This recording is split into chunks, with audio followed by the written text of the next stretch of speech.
शेतामध्ये वाल पेरून त्याचं विरडं उगवून आलं ना की त्याची भाजी बनवणं हे आमच्या इथे मॅन्डेटरी असतं. माझी आजी आज तुम्हाला त्या वालाच्या विरड्याची भाजी बनवून दाखवणार आहे. आपण त्याची रेसिपी बघूया. आजी काय बनवतेस? शेतातल्या विरड्याची भाजी. ओके, आपण रेसिपी बघूया. आमच्या शेतातलं हे विरडं ताजं ताजं. हे विरडं मोडून द्यायला आजीला मी पण थोडीशी मदत केली, कारण खूप होतं आणि एकटीने एवढं मोडून झालं नसतं.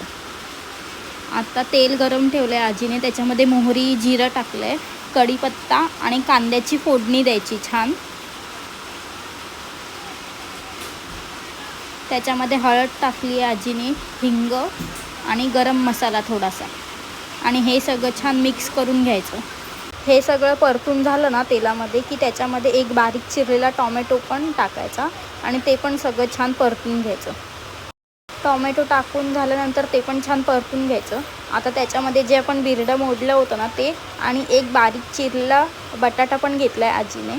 टॉमॅटो आणि कांद्यावर थोडंसं झाकण ठेवलं होतं आजीने, त्याच्यामध्ये आता बटाटा टाकला आहे आणि ते छान परतून घेतलं. आजी भाजी करत असताना त्याच्यामध्ये मी लुडबुड करणं हे नेहमीचं असतं. आजीच्या हातूनच मी जेवण शिकली आहे सगळं. मला लहानपणापासून जेवणाची आवड होती. आता ते सगळं परतून झालं की त्याच्यामध्ये हे बिरडं जे मोडलं होतं ते, आणि आजी इथे जाडं मीठ टाकते, म्हणजे तिला जाड्या मिठाचा अंदाज आहे, ती बारीक मीठ वापरत नाही जेवणात.